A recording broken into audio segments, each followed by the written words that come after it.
Well, good afternoon, everybody, and welcome to another live iThemes training event. My name is Nathan Ingram. I'm the host here at iThemes Training, and I'm joined today by my friend Elizabeth Pamplone. Elizabeth, how are you? Welcome back to iThemes Training. I am doing really good.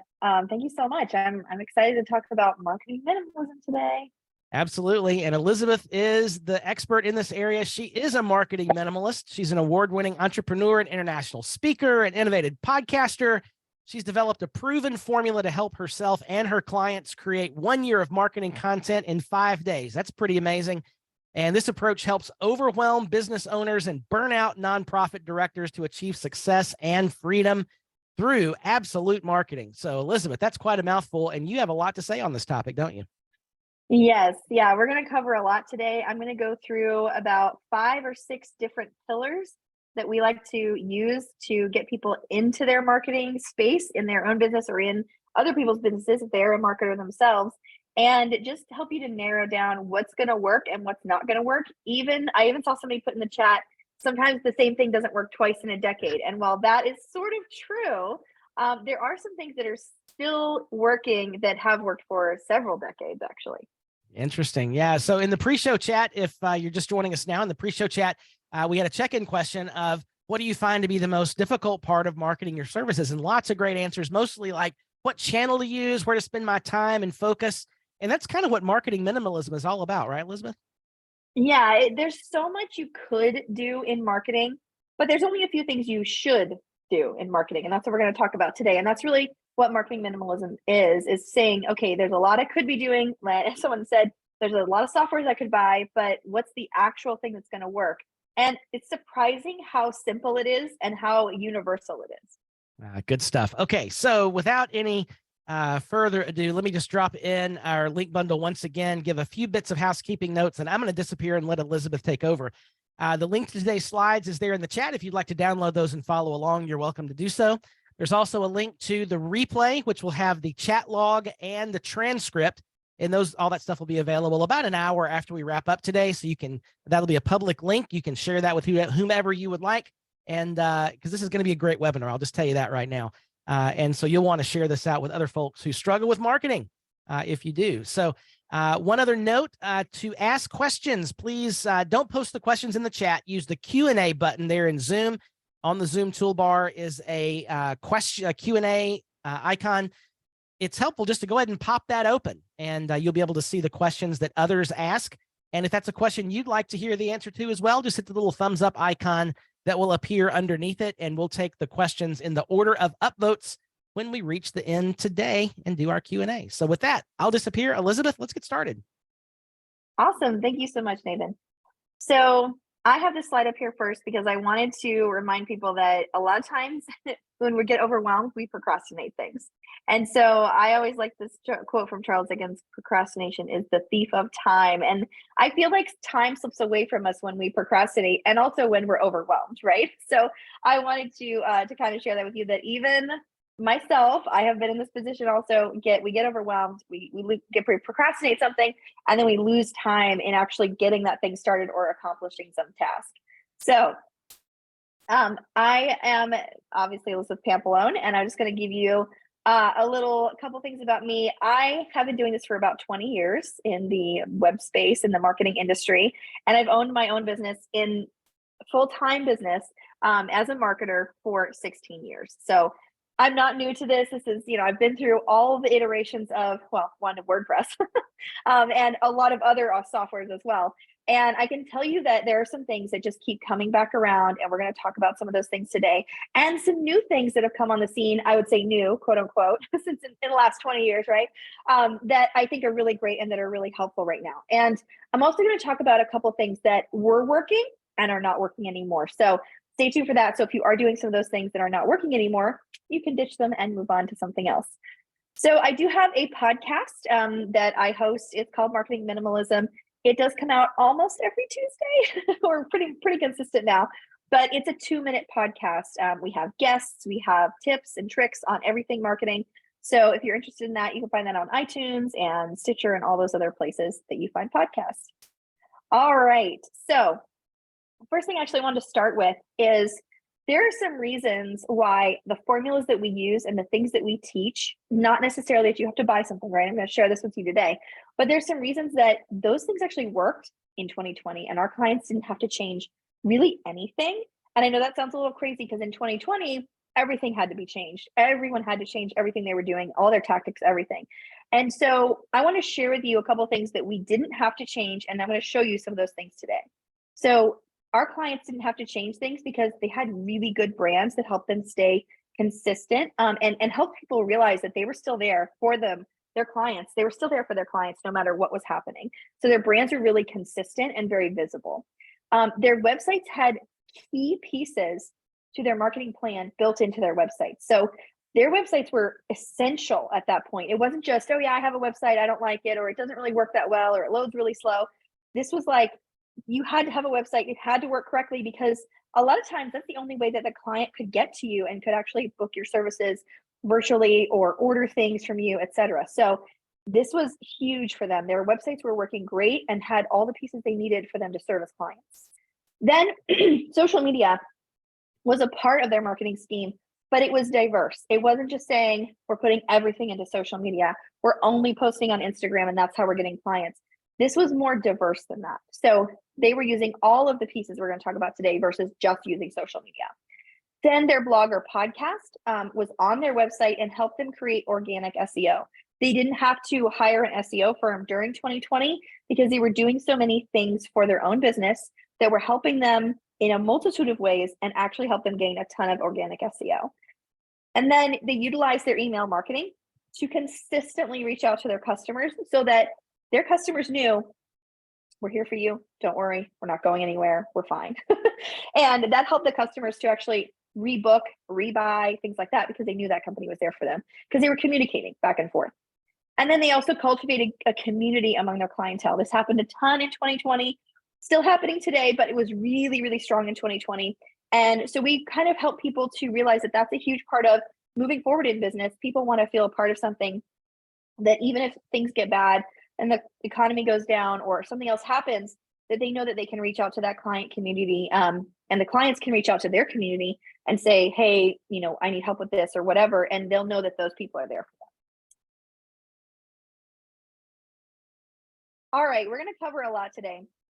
We're going to cover branding, websites, social media, blogging, email marketing, and podcasting. Okay, and we're going to cover podcasting in two ways, as hosting and as guesting. So we're going to kind of go through these, not super quick, but I'm going to kind of roll through them. So if you have questions, definitely put them in the Q&A so that we can see them and answer them at the end. So I think finding a niche, I said it wrong at the WordCamp, I guess. Somebody had to correct me apparently, but I think finding a niche is very important, and sticking to it does not limit you. It actually focuses everyone else that's actually sharing your message for you, and helps them to be really focused in the way that they share your message and tell other people about you. So for example, I was on a podcast today. We have 4 products. That's it. We have 4 products. All the pricing is on the website. There's really nothing else you need to know. If you need to know anything about it, what we do and how we do it, it's all on the website. And it's literally laid out there for you. And the person who I was doing the podcast with, she said, your website is so clear. It just tells me exactly what you do. And I don't have to hunt around or question what you do or wonder what it is I'm going to get from you.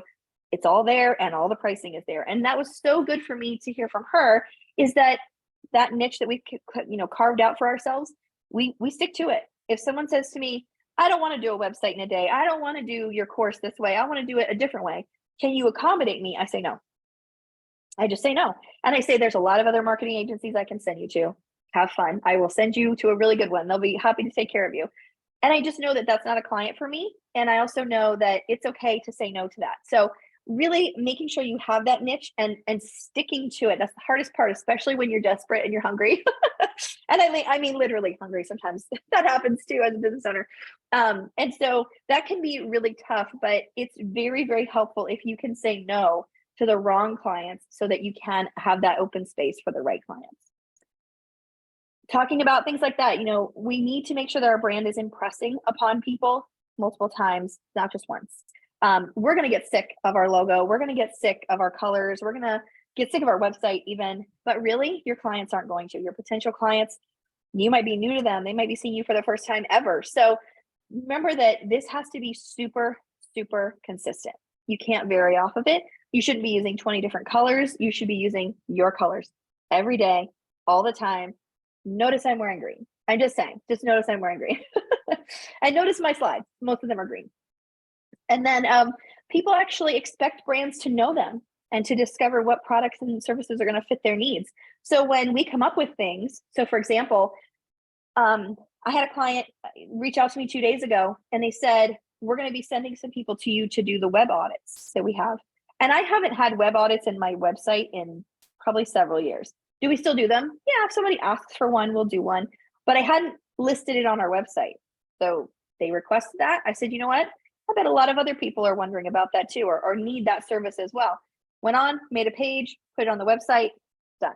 So remembering that we kind of have to preemptively come up with things for our clients and our people that we're potentially trying to reach that they don't even know they need yet. So think about that and think about some of the services you offer. Where can you narrow down your services and where can you add a few things that maybe people actually do need from you and they have been requesting? And then people, 50% of people only follow social media brands. They're not following, the people like person to person. They're following a full brand. And so when you're on your socials, make sure it's your business that's on your socials, not just you by yourself. LinkedIn is a little bit different. We'll talk a little bit about that, but really you want to focus on really pushing your business out there versus yourself. Because if your business can't run without you, then there's maybe a problem that you are too involved in your business and it wouldn't be sellable, it wouldn't be valuable at that point. So make sure that if you are running something and it can run without you in some way, then you want to make sure you're promoting that brand and that business versus just yourself. You can be the face of your business like I am, but it's also something you want to make sure you're kind of separating yourself from a little bit. All right, your logo. I know you like it. Sorry, it might not be good. It just might not be good. And it might actually be alienating people. It might be engaging people. It might be something that helps it stay top of mind for someone. And it needs to really visually represent your brand. But if it's not doing those things, then you might have a problem with your logo or your colors might be wrong. So really take a keen eye and just kind of relook at that and revisit that. I always like to revisit that every few years. Doesn't mean I'm going to change it. Doesn't mean it's bad. Doesn't mean that I did it wrong. It just means that I want to make sure that I'm checking on it. I'm doing an audit of it every few years. And if you want someone else to do an audit of it, sometimes it's even more helpful because they're looking at it from an expert perspective. So if you are looking, maybe your website, maybe your logo, get another professional marketer, whoever, even if you are a marketer, get another marketer to look at it. And someone that you know is going to give you that advice that is sound, someone you would actually recommend to your clients if you couldn't help them for some reason, and kind of get that expert opinion from the outside to look at what you're doing as well. Over the years, I've had so many people, other marketers, work with me on things for myself because I can see it for other clients. But when I look at my own things, it's very hard to see. It gets a little fuzzy. So want to make sure that we're letting ourselves be evaluated as well by others. And I know you already have a logo and you already like it, but just keep that in mind. You want to make sure you're constantly evaluating that. And then if you do have a logo, here's all the file formats you need. If you don't have this and your designer did not give this to you, or you're the designer and you didn't do this for yourself, shame. You need to do this. These are important pieces. If you don't have these from your designer, go back, march your butt back over there, email them right now and actually get these pieces from them, because if you have these pieces, you're good. You got everything you need. So you need some EPS and AI. Those are your vector files. PNG, I like to have it in these multiple color options. PDF, because sometimes you just kind of need a PDF for some reason. It's like random. And then JPEG, because sometimes PNG won't upload. So it just depends on what system you're using and what program you're trying to put it into and things like that. And I like to do all of these versions for rectangle and for square. So you want to have a rectangle version of your logo and a square version of your logo. I have both, but one of the things I saw, one of my clients was sharing their logo with me, and they were sending me their logo, and theirs was like a square version, and mine was a little bit more rectangular. And so when we put them together, they kind of looked funny. And so I just noticed that we both had to use the other versions. So make sure that you have multiple options so that if you're in that situation where you're collaborating, that you can actually have, multiple pieces that are going to work and you can swap them out. And they're not going to change the whole dynamic of your logo. They're just going to give you that extra option. Also, when you're putting stuff on social media, you need a square version. But if you're putting it in the banner, you need a rectangle version. If it's on your website, you need a rectangle version.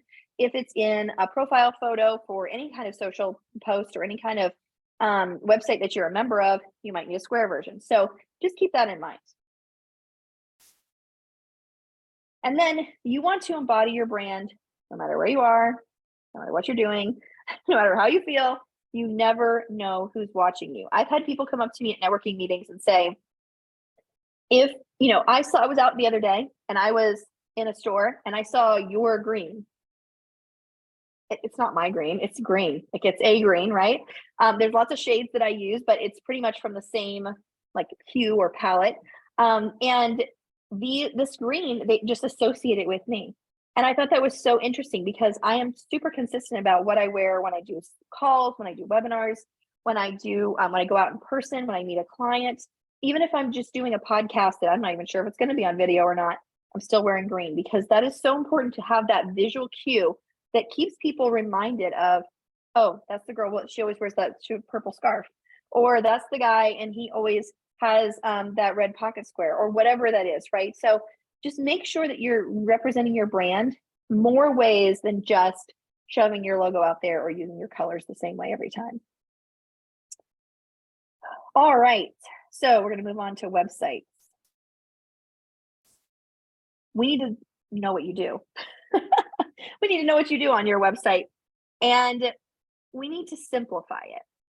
You want to make it so clear on your website that there is no way that someone could mistake what you do or forget. You want to make it super, super simple. So for example, we work with small businesses and marketers. Those are our clients. And we work with them by doing the Power Days, coaching, courses, and the web audits. That's it. And really what we do to share that is we just simply say it. We don't have to add a lot of fluff. We don't have to have long descriptions. We just make it the most simple version of what we do on the website. And then if I have a conversation with somebody, then I can expand on it. Then I can give them more detail. But really, a lot of the stuff that's on our website is just the bare bones. It's just the simplicity of what we do. And I think that really helps when it comes to sales. When it comes to defining what you do, you don't have to be so markety about it. It can be really, really simple. And that helps the client as well to define if they're part of what you're trying to do or they need to move on to something else. And then defining your target market. Again, I mentioned we work with small businesses and marketers. I know it kind of covers a lot of ground, right? Small businesses is a lot, it's a big category, but really small businesses that know they need marketing, if you want to be more specific. And we do have a target market for that. We do have, the demographics, the psychographics, we've written all that up. But when it comes down to it, if I was to give my little elevator pitch, which is kind of what your website is for, it's your elevator pitch with a few extra details. And if I was to give my elevator pitch, I'd say something like, Elizabeth Pampalone, Absolute Marketing. We create 1 year of marketing content in 5 days for small business owners and marketers. That's it. Like it's very, very simple. So we're taking that elevator pitch and we're just expanding it slightly on the website. But we just want to speak to one person. And we have 2 people that we speak to, but they're kind of similar. They have a lot of things aligned. So we can speak to 2 people with pretty much the same message. And we can have it all on one website. If your markets are so diverse, sometimes having 2 websites is okay, sometimes not, it just depends. But really just want to make it as simple as you possibly can so that whoever visits your site is like, I get it. I know if I'm a person that should be here or not. I also find that websites don't do anything sometimes. You go to a website and it just doesn't do anything. And I think that that's really silly because your website should actually be an additional salesperson. You're one of the salespeople, right? You're the main salesperson probably, but your website should actually be an online salesperson that should just be able to do things for you. And by that, I mean, like a lot of our clients, we have a book a call session with them. So it's their free consultation that they give to pretty much anyone and everyone. And this could be for service businesses, for product businesses. It could be any any type of business. And so we like to make sure that we incorporate that into their website. So their website actually does something. Because I know that I could probably sell you something if you just went to my website, but I'm more likely to sell you something if you have a phone call with me or you get a chance to talk to me. So that book a call feature is really, really special and really important. It's not for every website, but it's a huge component. Maybe it's just that I can buy something on your website online and it actually takes me to those pages and gets me to the right spot. I'm sure we've all bought things online on websites and we've had these really smooth experiences where we just put in our address, put in our credit card, and we know it's going to come to our house. And then we've had other experiences where we put in our address, it doesn't like it, we put in our credit card, it says there's a problem, and you know it's the right number, and like all these little things that just kind of trip you up. And then finally you get paid, you pay the invoice or whatever, and then you're like, oh, is that going to get here? Did they just take my money for nothing? So we want to make sure that our websites don't do that to our clients, that they have a really clear message of here's what we do, here's how you can get it, and here's really who it's for, those target market people. And here's how you can actually get it. You can call us, you can book a call with us, you can purchase it right now, that kind of stuff. So your website should actually do something. And really, it depends on what your defined goal is for why you even have a website. Another thing I like to mention in the website category is that most websites do not have privacy policies or terms and conditions or disclaimers or any of the other stuff. And privacy policy is actually required by law. So I highly recommend that you do this. It is a federal law, and it's not a fun thing to get a letter from a lawyer that says, hey, we found out that your website doesn't have this and da da da. I actually had this happen to a client, and they had no idea. And thankfully, they had a really good lawyer that was able to help them out, and they were able to settle their case. But they still had to pay a lot of money that really they shouldn't have had to. So make sure that you have at least a privacy policy. I have in my Pro Toolkit, it's a free Pro Toolkit, a list of all the services that I use. And one of those things in there is where we get our privacy policies from. It's like $100 a year, and they constantly update it for you. So you don't have to pay a lawyer every 5 minutes when everything gets changed, because the government likes to do that. And so I think it's a really great product. We use it on our website. We use it on all of our client sites, but it's something that you really have to have in place. Otherwise you might get into that hole of not, being protected in some way. Terms and conditions and disclaimer, EULA, those are all like very specific to very specific situations. So you don't have to have all of those. But if you're doing like I do affiliate links and things like that, I have to have a disclaimer on my site. So we have that on our site as well. ADA compliance is not required by law right now. It is almost required by law. So I'm just telling you about it, just so you know. It's not officially law yet, but it's getting there. So I just have that in our Pro Toolkit as well. There's a couple links for those, a couple different ones. There's expensive ones and cheap ones and things like that. So we're not requiring our clients to have it yet, but I do like to make sure people know about it, that it is coming down the pike for like required reading, basically. All right. So we're going to talk about a little bit about SEO. I know a lot of you are going to get mad at me about this, but so it's the myth. I believe most of it is madness, and all of it is legend. So if you look at the people who have done SEO for years, they're like the good old days, and when we used to do keyword stuffing and da da da, they're going to tell you all these things that probably worked 10 years ago, probably worked 20 years ago, more likely. And it hasn't been that way for at least a decade. And so I like to really give people kind of the nitty gritty on SEO by saying it's almost a myth at this point. There are some things you can do, but it's not what these social like SEO companies are trying to tell you they're going to do. So I had a client tell me that she was paying an SEO company and they were doing SEO things. And I asked her, well, what are they doing? And she couldn't tell me. I said, are they doing stuff on the front end of your website? Are they writing blogs? Are they getting you on podcasts? Are they, what are they doing there? Or are they doing things on the back end? Like, quote unquote, oh, they're on the back end. And she goes, well, they're not writing anything, and I'm not going on podcasts. I think they're doing stuff on the back end. I was like, okay, could you show it to me? If you could look through, she had a WordPress site. I said, could you go into the WordPress site and show it to me? Well, I'm not sure.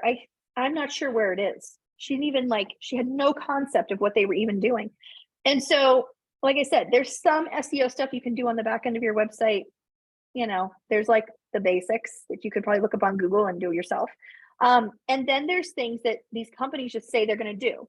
And so I feel like they're just charging for almost nothing. And she said that she was getting increased results. And I said, well, that's good.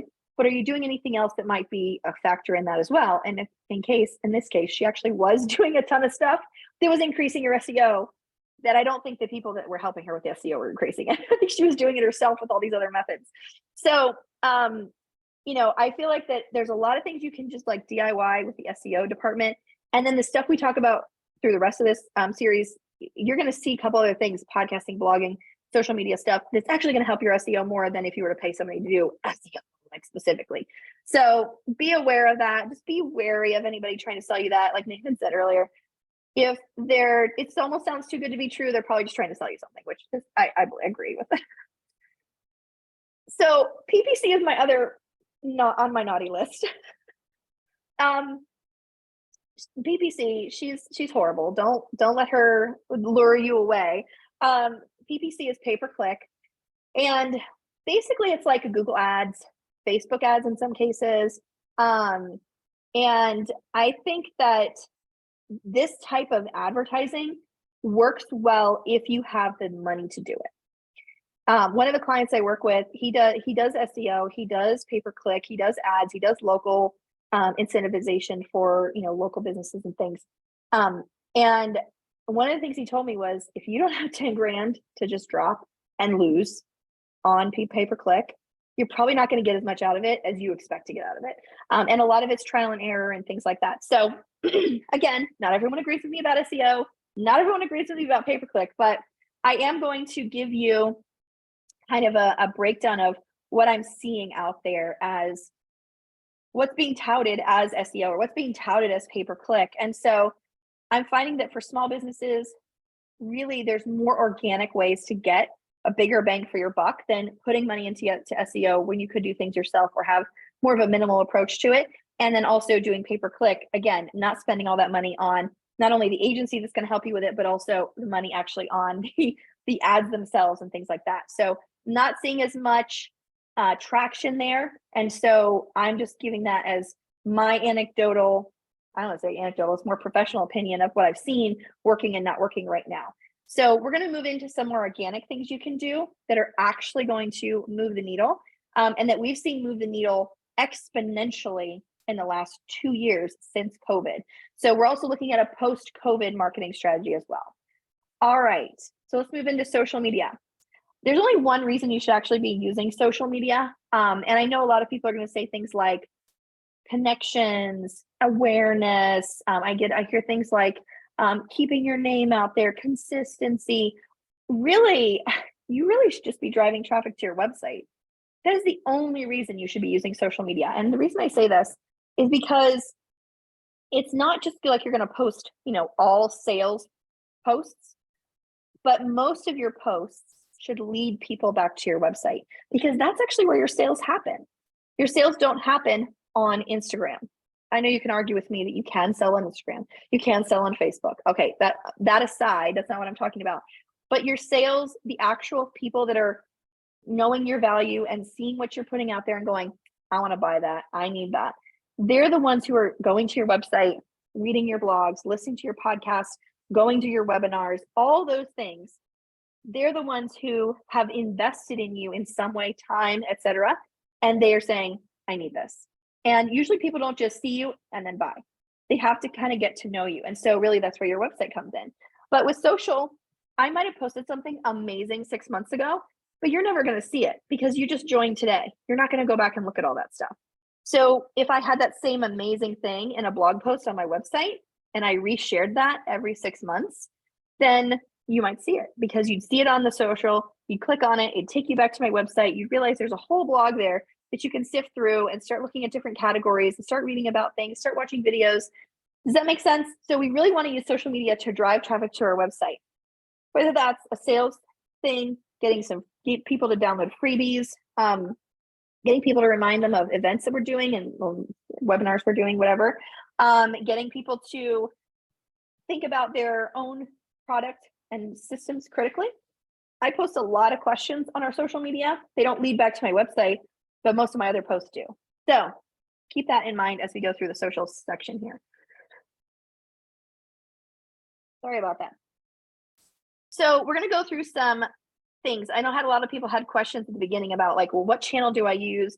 Where should I be posting? Where should I be spending my time? I'm going to show you right now. There are very few places you should actually be posting. At this point, our agency, we only work on one platform. We don't have any other social accounts right now. We have one because it's the only one that works for us. So I want you to go, as we go through these, I want you to look through them and I want you to match these up to your target market. They are not all going to fit. Just let me give you that right up front. These are not all going to fit. Doesn't mean you can't have an account there, but it does mean you should not be putting all your time into that bucket. Okay. So Facebook, more women than men, better to reach older millennials and Gen X and boomers. Is that your client base? If it's not, what are you doing over there? You're wasting time. Users spend 33 minutes a day on the platform and the half-life of a post is 30 minutes. Okay, I'm going to get back to a half-life of a post in just a second. YouTube reaches more women than men, and I'm sorry, more men than women, and it reaches more 18 to 49-year-olds than cable. I'm in that age group. It does, because I don't even have cable. I have YouTube. It's the second largest search engine because Google owns it. Most people spend 48 minutes a day on YouTube. I probably spend about an hour and a half each day on YouTube. So just so you know, half-life of a post is 6 days. Let's talk about half-life really quick. Half-life of a post is where you push your post out. It goes into the feeds, right? You have your main feed and you have walls. So the walls are more, hey, this is all the stuff that Elizabeth has posted. Here's all together one collection. But the feed is Nathan is looking at all the people he follows and they're all together, chronologically, not chronologically, whatever, right? And so if I was to post something on Facebook, it would be in the feeds. It would live on the feeds for 30 minutes. If I posted at 1 o'clock and Nathan doesn't go on until 2 o'clock, he's missed my post. Unless someone shares it, unless someone comments on it, unless he gets boosted in some way, he's not going to see it unless he goes to my wall. Because the 30 minutes of it living in the feeds has passed. Now, with YouTube, it's a longer lead time. And the reason for that is because with Facebook, there are so many posts being posted so frequently that 30 minutes is all the space they have to give one post. But with YouTube, the number of posts that people put out in a regular, weekday, whatever, people are posting on average every 4 to 10 days. So that's 6 days. There's a lot more lead time in there. It's also because video content is a lot harder to produce than just saying, hey, here's my status update, right? So, the lead time, the half-life of these posts is much longer. It lives in the feeds for up to a week, if not more, because you have more time in between the number of posts that are being putting out. Now, there's a lot of videos being put out on YouTube. I totally get that. But the actual average is lower than if you were looking at Facebook or another platform. All right. So let's look at Instagram and Twitter. And I just saw that someone mentioned you'll see new posts from your favorite or friends longer than 30 minutes. Yes, but that's not every business. So this is more of my business geared towards things. So now if you favorited every business in your Facebook profile, that's fine, but most people don't. So keep that in mind, that businesses that you follow and your business is being followed by others is not always favorited. And they do change these rules every 5 minutes. So I'm giving you kind of the high level view so that we can know where should we put our time and where should we not put our time, especially with the demographics. I think that's the biggest thing here is the demographics. With Instagram and Twitter, most users are under 35. Not all users. I know there's some of you on Instagram and some of you on Twitter and you're over 35. But at the same time, most users, this is like over 50%. We're looking in the 60% range. Okay. So if that's not your target market, what are you doing over there? So majority women on Instagram, majority men on Twitter. Again, not only men, not only women, Majority. We're looking at these things from a demographics perspective. Most users on Instagram follow brands rather than individuals. They spend 20 30 minutes a day on the actual platform. And you've got half-life of a post is 19 hours. So you've got a longer lead time there. You got a little bit more space for your post to be out. But again, it's only about a day. Twitter, on the other hand, is so quick because when people live tweet things, or they're constantly tweeting and they've got like, that's how they get out their information, or they're posting 3 or 4 tweets in a row to get out their whole paragraph they want to say, then that's why this half-life is so short. So keep that in mind, that this is something that you're not going to really get a lot of traction with Twitter unless you are like constantly pushing stuff out.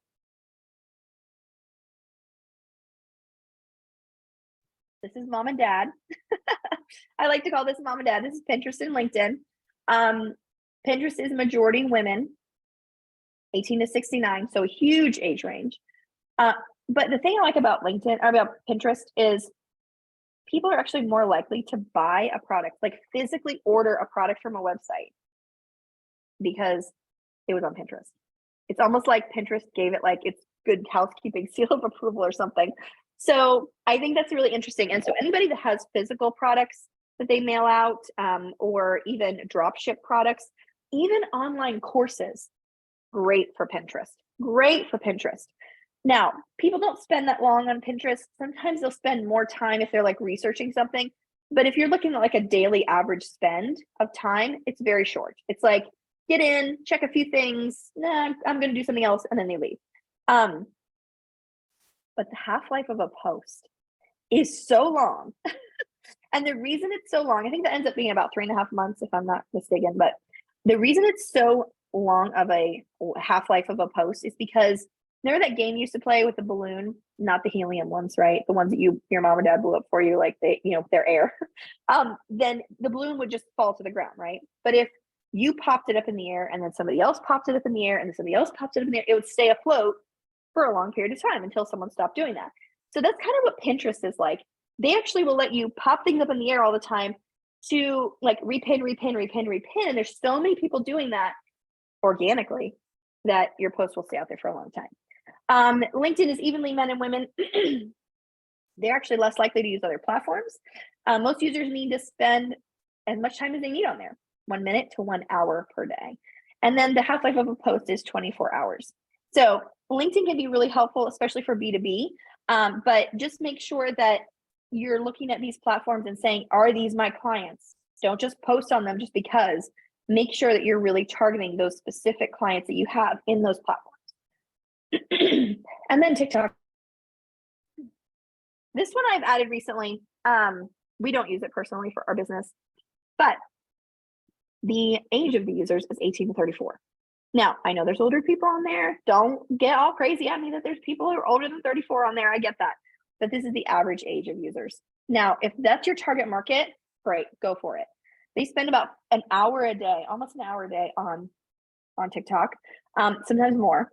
The half-life of a post is 0 minutes. Unless you go viral, which is not impossible, but unless you go viral, it's in, it's out, and no one may ever see it. So keep that in mind. If you need to have a TikTok specific strategy if you're going to use this platform, and you need to work with somebody who has gone viral in TikTok previously. That would not be me. And so that you can actually kind of gain from that knowledge. That's going to be a very specific type of person, and just make sure that you can verify that they've gone viral by watching their videos or seeing what they're doing before you just hire them. So keep that in mind. All right. Let's talk about blogging. We're going to get through a couple more of these, and then we got blogging and podcasting, I believe, is left. So a blog post should not be anything that should make you really upset. It should not make you like overwhelmed. This is literally all you need for a blog post. That's it. Title, which should be catchy. You can actually do, there's a lot of 101 catchy blog title, posts out there on blogs and stuff. And you can actually go on there and they're like fill in the blank. Totally worth it. Totally amazing. I use them all the time. So you have a title, the text you're going to write about, usually 1 to 3 bullet points, 2-3 paragraphs, just make it simple. Keep it short. It doesn't have to be this long, researched epitaph. Just like give it, here's the information you need to know. Talk about one thing at a time. Don't try and cram so much into one blog post. People only have so much space and capacity to read something and retain it. So just make it simple. Don't overwhelm the reader. Maybe it's like top 3 marketing podcasts that really helped me or something like that. Just give them a gist, give them a description of each, why they helped you, how they helped you, what episode was your favorite, close it out and be done. Like it's it. Having a call to action is amazing. Maybe it's just, hey, if you're interested in these, maybe you'd like to try my podcast. Here's a link to my podcast, that kind of thing. Photo or a graphic. You don't have to make a graphic for every post. Just use a photograph. Unsplash is amazing. It's free. Just use that. And then date and time. Pick a day, pick a time, be consistent. Be consistent. That's all you need to do. And then choose the right tool to automate your posts. And I love using the RSS feed from your blog and putting it into your email marketing system and putting it into your social media system. Then when you do post a blog, that's all you have to do. You don't have to go and write 20 social posts about it. You don't have to go and write a separate email, making sure it gets in the newsletter. Don't worry about it. Don't even worry about it. Just do this simple stuff. Very, very simple. This is how you minimize marketing, but maximize your effect. Consistency is the main thing. All right, email marketing. Forgot about this one. This one's really simple too. 1 in 5 people check their email first thing in the morning. Literally get out of bed and check their email. I'd be one of those people. I'm really bad. 55% check their email before they even start work. So this is most people. And before 9 a.m. So this would be the rest of us, the rest of everyone else. And then we have engagement. Oh, how much engagement are you actually getting off of email? A lot of people are like, oh, email's dead. It isn't. It just isn't. But these are 2 engagement numbers. One of them is social media and one of them is email. Sure, you can guess which one is which. Email marketing is a huge improvement over engagement versus social media. I will actually let you know that I sent out an email yesterday. It was plain text. There were no pictures. Okay. It was about 4 to 5 lines of text. It was a simple, hey, it's been a long time. How are you doing? I'd love to know how your business is going. If you'd like to know what we're up to, check out our courses. Because we just launched a bunch of courses. That was all it said. And I signed it, like the thing, sincerely, Elizabeth, whatever. I had like 12 replies in the first hour. Just the first hour. It wasn't necessarily anybody booking anything, but it was people that knew, for one, I knew they were reading it. I knew they were responding to it. They were telling me things that were very interesting and helpful and leading to other things, leading to reconnection, leading to let's have coffee, let's have a phone call, whatever. But it was just so fascinating to me that just a simple plain text, 6 lines, like simple. It wasn't even anything salesy. And they were like, oh my gosh. One person said, I've been meaning to call you. Another person said, I need to check out these courses. Like it was just things like that. And it was just so gratifying to see that over half of the people in my list opened it and actually did read it. So super, super fascinating. Email marketing is not dead. For emails, subject line. My subject line yesterday was hello. That was it. Body text, my 6 lines. How are you doing? Want to know how your business is going? Would love to hear from you. Just reply to this email. Let's chat. Sincerely, Elizabeth. Super simple text. A photo or graphic, which I didn't even have for this email just because it was plain text. A button. Didn't have a button for this one. I do like to use buttons though when I do my other emails. So keep it simple though. I like to have one that says learn more and one that says start here, get started, register now, something like that. And then your footer, which is just your address, which helps with deliverability, by the way. Putting your physical address in there, not your personal address, but like your business address.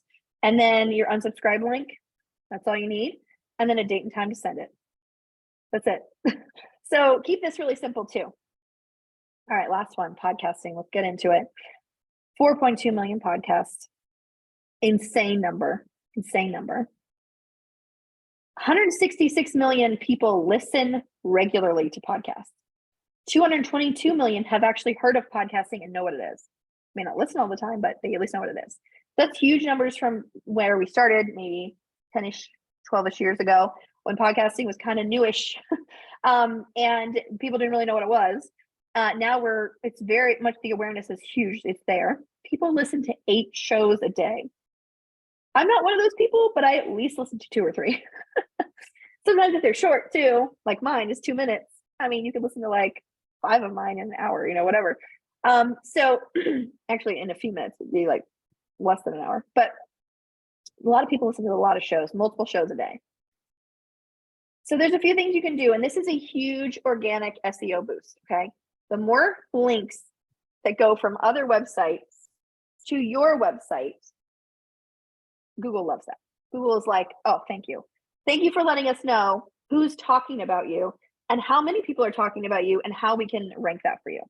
So if you are a guest, this can replace your one-to-many and your one-to-one networking. It just can. It did this in 2020 when literally all networking stopped, and it was amazing. I recommend that you have a one sheet. I have one on my website. I do not have a download. It's literally a page on my website. It has all this stuff in it. And it's getabsolutemarketing.com/press kit if you want to look at it. It has my name. I actually have I think there used to be, or there was, or there is, the phonetic spelling of my name so you can actually say it. I have a short bio. I don't have my long bio because I don't use that one very often. I have headshots, multiples headshots, so they can choose which one they like or which one fits better with their design. I have my expert topics list, some fun facts about me, because some people like to use that as icebreaker. I have my logo they can download. I have my website link, even though you might say, Elizabeth, they're on your website. Why would they need your website link? Just trust me. Just give this person everything they need. This person who's running this podcast, just give it to them. You need it, okay? Then I have my social links there, which is just one, LinkedIn. And then I have my freebie and my opt-in links. And they can just right click and copy and then go over and wherever they're putting it in their show notes and paste, okay? So give them all these things. And if you put all of this on one page on your website and hide it, which is kind of what I did, you will be like applying for podcasts like crazy. It's just going to go so fast. You won't even believe it. So when you're applying for podcasts, I'll just go over this really quick. Just go out there, type in podcast guest in Google. I have them on my Pro Toolkit as well. I have a bunch that I like, but you can literally find them anywhere. And they will give you lists and lists and lists and lists. And you can get on some, they'll send you and say, hey, here's the 10 podcasts they're looking for guests this week or whatever. And you can apply, and you just apply for as many as you can. Even if you say no to some of the ones that I ask you to be on, just keep applying. And I was on 200 podcasts in 2020, and that boosted my SEO so much. If you search my name anytime on Google, you're going to get pages and pages and pages of me, which is pretty awesome. So, and no pay-per-click could ever do that. All right, so let's talk about the honor of hosting. This is another tool that can build your credibility, show your expertise or standing, but it is a lot of work. So we need to ask ourselves a few questions. How much are you going to spend on it? Because it does cost money to have a podcast. How will you brand it? Will it be the exact same thing as your business, or will it be a little bit different? Mine's a little bit different. What is the agenda? I have a 2-minute agenda, so I made it real simple for myself. I did not want this to like take over my life. Should you have a co-host? If you've noticed, Nathan has been really quiet, so I don't do well with co-hosts. No, I'm just kidding, Nathan. This other thing is, should you be interviewing or should you be monologuing? I do both. Even in 2-minute podcasts, I do both. When should you post? I try to be consistent. So when I told myself I was going to do it every week, I had to have like 20 podcasts like in the tank. Could not have less than that. Otherwise I would get behind. And whenever I go lower than like 20 or 15 or 20 that are like scheduled, I always get behind. I always get behind. There's always like 3 weeks or 4 weeks where there's nothing. So know yourself. And I know myself, and I can't go past that. How should you promote it? I just promote it through my email list. That RSS gets shooted over and sent out as an email. Yes, and promote it through my social media. Again, RSS feed. I don't do anything other than that. And then I tell people about it, like you. I just told you guys about it. And then what are your goals? My goal with it was to share those little tidbits with people and have something free that was so accessible, that was kind of also helping, again, my SEO and kind of out there for me just in the background, that I didn't have to put a ton of time or money into, because I did really streamline mine. And with all the tools that are in the toolkit again. So, but I streamlined it and I made it part of my lifestyle. So it's not an hour-long podcast. It's not tons of interviews I have to find people for. I made it really fit my lifestyle. And so that was my goal. It had to fit in the lifestyle that I had. It had to be simple, and it had to be something that I enjoyed doing. So when it stops being enjoyable for me, guess what? It's done. So enjoy it while it lasts. No, I'm just kidding. It'll be it for a while. I really like it. But I just wanted to have a repository that I could send people to. They were like, I don't want to book you, but I really like what you say, but I don't really want to hire you, that kind of thing. I'm like, hey, there's a podcast. Keep listening to these little tidbits, keep getting what you can out of it. So I wanted to have that as my goal for that. So we've gone through a lot, and I know we have a little bit of time left. I think we're ready for questions because I see there was a lot in there. And I know there's people that probably have more questions too. Indeed. Lots of questions that popped in. Let me just invite you folks, if you have not asked a question and you'd like to, pop open the Q&A in Zoom and go ahead and get that question asked. Also, just scan the questions that other people have asked. And if you also have that question, hit the thumbs up icon, because we'll be taking our questions in the order they have upvotes. So Elizabeth, if people, you've mentioned your podcast, if people want more of you, more of your advice, you have some courses, is that right? Tell us about that. Yes. So I'm going to pop it up here on the screen.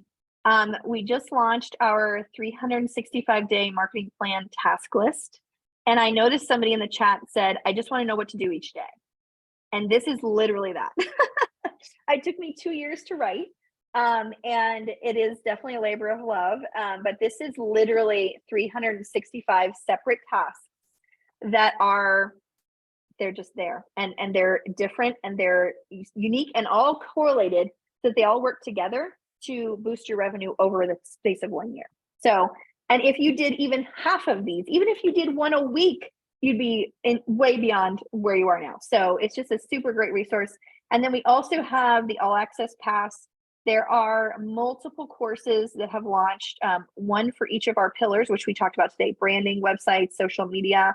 And we're also launching ones on blogging, email marketing, podcasting, memberships. There's one on networking and how to do it, offers that sell, freedom method for teams, pricing for marketers. And these are all kind of coming out throughout the year. But this All Access Pass gets you access to everything, and anything that's new that comes out, you got it. So awesome. And that's at getabsolutemarketing.com/courses. Those links are in the chat. Just check that out. If this is something that you would find helpful, learn more about it there on the website. And we have a bunch of questions stacked up here for you, Elizabeth. So the first question is from Michael. Is there a favorite plugin that you like or service that automates your blog post to social media? Yes. So in the free section, I have the Pro Toolkit, and I have a couple of them. So it really depends on your business model and your pricing structure, like how much you're willing to spend. There's two, and I give a description of each one and why I would use it or why I wouldn't use it. So I would recommend to go there first. But mainly the main thing is, if you're looking for a social media scheduler, you want to find one that allows RSS feeds. If it doesn't allow RSS feeds, which some of them don't, surprisingly, then don't even, just ignore it. Just move on. Because, and even if you can't, like if you don't sign in, sometimes you can't find that information, go to their support section of whatever one you're using or looking at, and type in RSS under their like help desk area. And if you don't see anything there, move on. So that's the main thing, is just making sure that you have that RSS capability. And then it almost doesn't really matter which one you use, but there are some that work better than others. And I like ones that do content repurposing. And there's two that I really like, and they're in the toolkit. Great. So grab that toolkit there on the getabsolutemarketing.com/free, and all those resources are there and available. I think one little tip I heard from somebody is, don't pick some third-party SaaS product that does these, social posting if it has a stupid name, because many of these things have a stupid name, and it always says, when you post, it's gonna say posted by the name of the app, right? And I just like, if I have a professional business, I don't want it to be like Zippy Post or, something stupid like that, right? Like the Meet Edgar one is always the one that gets me, because it's like, who's Edgar? I don't know if I want to meet him. You're right. Exactly. Okay. Question here from Mark. Mark says, I've been told not to post links back to my site on LinkedIn. What are your thoughts? That's bogus. I would say that's bad advice. I definitely post links back to my site using LinkedIn, when we were using Facebook, when we used Instagram, we had link in bio. You don't want every post to have a link. I think that's just too much. It makes it look too salesy, and people don't like that. But if you don't have enough of those, then you don't ever sell yourself and you don't actually get people to go to your website. So I like to have a mix. I like to have ones that are more question based and more like introspective. And then I have ones that are selling things, but I also like to introduce those free things too. So the Pro Toolkit actually has like 5 different things in it. And I'll just do a post about each one of those. And I will link back to the site, but I'm not asking you to buy anything. I'm giving it to you for free.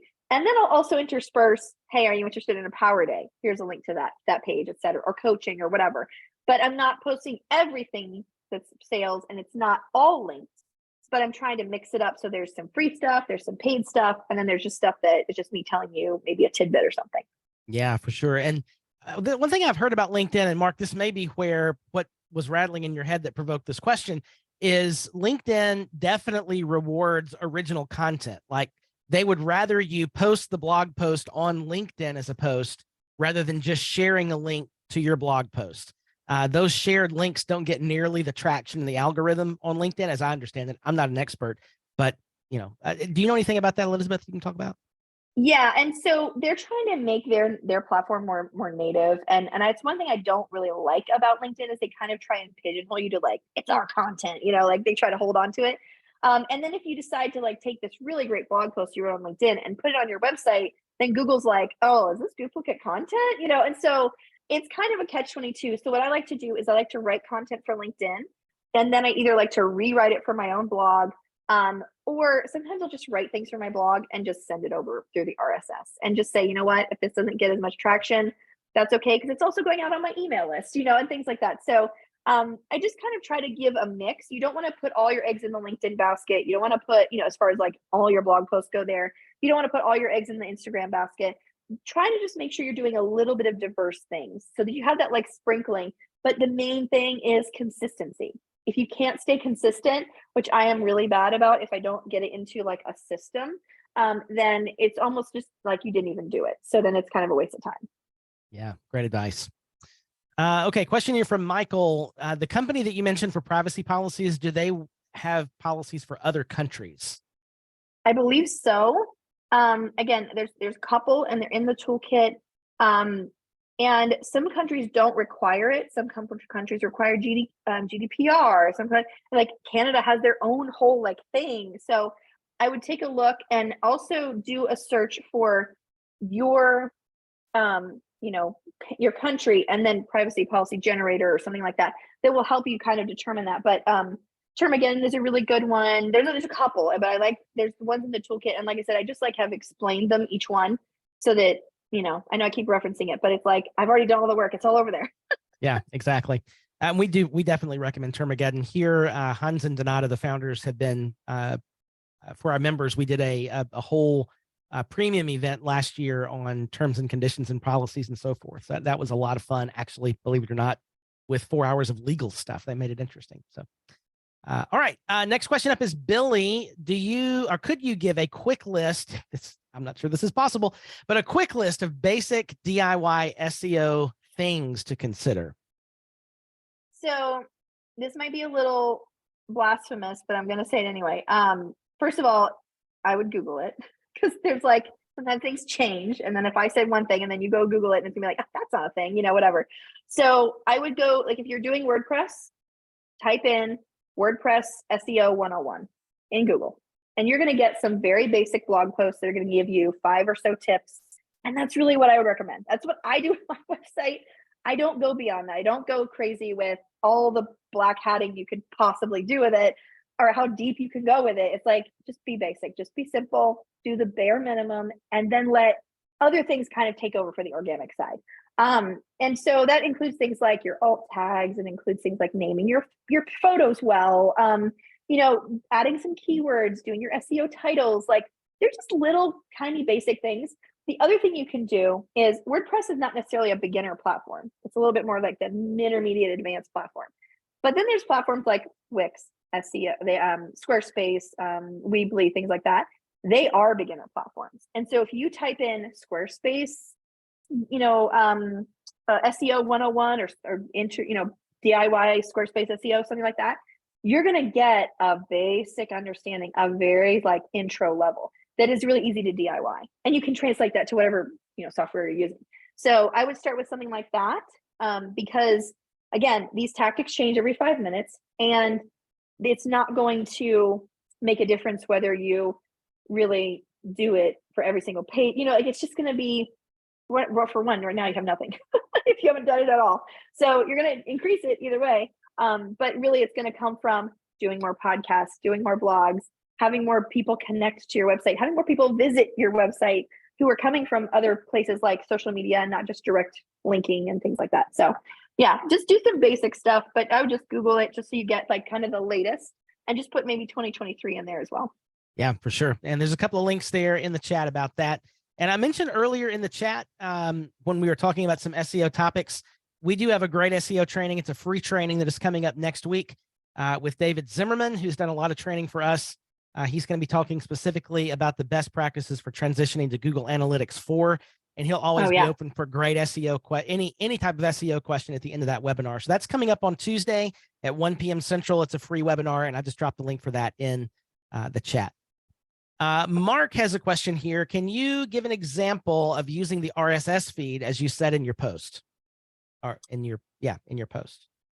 Yeah. So mainly the RSS feed is coming from your podcast, your blog, and those are really the two main areas. And so you can grab that from your website for your blog, or you can grab it from your podcast hosting system for your podcast. And then you want to make sure your email system has an RSS option, and it will generate an email based off of your RSS feed. I like to just have it do one post at a time. I don't like it to send out an email with 4 posts in it. I like it to just send one thing at a time. Even if it sends 4 emails, that's fine. I'd rather it do that. And then for social media, I just take those same RSS feeds and I put in some text at the beginning, maybe some hashtags, and it will pull the image, it will pull the title, it will pull the link. It does everything for you. So once you set those systems up, you're really just running. They're just running. They're waiting for something to happen on the blog or the podcast. And that's all you have to do, really. Yeah, awesome. Let's see. I'm going to skip on down. Beth, your question about graphics was answered by others in the Q&A list. Billy would like to know what you think about social media share buttons. So I don't find that they have a lot of traction. I actually think that when people find something valuable, they will pull the link and they will share it. Especially if it's a blog post, or they will see it on a social post somewhere. They'll go and read the blog, then they'll come back and reshare that post. So I feel like it's not as necessary on blogs or podcasts even. But I do find that if someone finds it valuable, they'll kind of make the effort to share it. And I find that I do that a lot on LinkedIn. I'll go and read something, go off of LinkedIn, off site, and read something and come back and go, oh, where's that post? I got to reshare this. So I feel like people kind of already just automatically do that. Yeah. Let's see. Bonnie has a question about the one sheet. And Bonnie, I just dropped that into the chat again, where that link is located. If you're on the replay and you can't see the chat, it's getabsolutemarketing.com/presskit. Michael would like to know, the stats that you gave on social media were very interesting. Are those recent stats? Yes. And do you see changes in the future to those stats? He says, get out your crystal ball. Yes. So I find that being a marketer, the crystal ball is very important. And you kind of have to just start moving one direction before everybody else does. Even if it's wrong direction, you still have to start moving. And so those are recent stats. Those are as of the end of 2022. That's why TikTok is actually even in there, because that was kind of an unknown quantity until like late in the year. And so, as far as like movement on those, they honestly haven't changed a ton from 20 to 2 to 3, 20 to 1, 22, and now into 23. So we won't see anything until like June-ish about the new stats for 23, but I haven't really seen a ton of movement. The only thing I've seen is Facebook go older. And I just think that's because Gen Z and what's the other one after them? Those two, they are moving away from social media, even though Instagram is still pretty young. Twitter is still pretty young, and you've got TikTok, which is very young. And then you have things like outliers like Snapchat and things like that, which are kind of almost in the background at this point. But, those younger people are using social media less and they're using other methods more. Even though Facebook is trying to push this whole metaverse thing and they're like, oh, it's for the young people, really, I don't really feel like that's happening. And so I feel like there's a lot of mixed messaging when it comes to that. So I don't know. I honestly have a very hazy view of what's happening because usually you can see and go, yeah, this is where this is going, or this is the direction I think it's going. But really right now, I feel like because of the mistrust that's been sown in the social media space, people are really changing their habits around it. For example, me personally, I only have LinkedIn as a professional profile that I use for business. I don't even have Facebook. I don't have Instagram. Personally, I have no other social media accounts except Pinterest, which I use because I'm remodeling my bathroom. And so it's more of a tool at that point than anything else. So I don't even have any other social media as a person. I'm having a baby in June and people are like, oh, I didn't see any pictures about your announcement. I was like, because I'm not on social media. If you want to know, text me. And so, it's one of those things that I feel like there's a huge shift happening in that, but I don't think we're going to see that shake out until the end of this year, if not into next year, where we can see some more trends that are going to show that major shift. But from 20 to 23, we're not just seeing a slight movement older. Because I feel like some of the older people, I would consider myself one of those older people, were staying on the platforms that they were on since they were in high school and college. But then going forward, I think we're going to start seeing them kind of drop off of that because it's just not as fun. There's a lot of mistrust there with the companies and the climate is just changing, but I don't really know how that's going to shake out in the end. So we'll see. Yeah, interesting. All right, we have we're 10 minutes over right now. So I have 3 questions left. How about lightning round, quick question, Yes. quick answer? Yeah. Okay. So first question from Tino. Most of the folks on the webinar today are people who are doing web stuff with clients. Is there a particular social platform that you'd recommend for our type of people? LinkedIn. LinkedIn. Yep. Good. Another question from Tino. In your intro, I talked about you have a strategy for creating a year worth of blog posts in a few days. Is that that's on your website somewhere, right? Yes. So that's in our social media course. That's also, we do coaching calls on that. And then we have our power day where we actually do the implementation with someone. If there's any marketers on here or any other designers on here, I love working with other marketers because there's so many things that we do that we don't necessarily want you to do the same thing. But if you can learn a different process and then take those little nuggets out of it and say, oh, that's helpful. Oh, I can do that quicker. That's what we're all about. And we don't care about sharing that information. So if you ever want to have a 15-minute call, book it on my website. I'm happy to share as much as I can with you because I only want other marketers to succeed because this is a hard business. And if you can just get over some of those humps sometimes and just get that answer quicker, you're going to have a much more sustainable business over the years like I've had for the last 16. Yeah, it's awesome. And the link there is getabsolutemarketing.com/courses. Last question from Ben. Images and dimensions for social sharing, they're different on every platform. How do you do that with blog posts? How do you deal with that? I'm a square girl. I just like squares. 1200 by 1200 is a great one. And if you're going to do anything with RSS, usually it's blogs or even podcasts sometimes, just get the image that works the best, whether it's a 3x5, the aspect ratio, whatever, or if it's a square, and just be consistent. Don't vary them up. Don't try and change them around. Just pick one and stick with it, and it'll always look good. Awesome. All right. Well, let's wrap things up. Elizabeth, it's been great. So much information that we've covered here in the last hour or so. Any final thoughts to just tie a bow on it as we wrap up? Well, like I said, I am really passionate about working with other marketers. And so if there's anything I've shared today that just gave you that leg up, take it and run with it. And also if there's anything else I can do to help other marketers, any resources I can give them, any training I can give them, I'm happy to do that because again, this is a tough business and I want people to stick it out because it's so worth it. And after about 10 years in the business, I realized I'd made it and I'd gotten my business to the place where I had a ton of income. I had a great lifestyle. I had a business I could work on my own anytime I wanted, as many hours as I wanted. And now with having a baby, it's even more accessible and more flexible. So I just want other people to have that and to achieve that kind of freedom because it is accessible. It's there for you, but you have to get through those tough years in the beginning first. So I hope that I can help with that. That's awesome. All right, folks, I've just dropped the links one more time into the chat. The slide download link is there. Also, the replay, which will be available in about an hour or so after we finish up here in just a minute or so.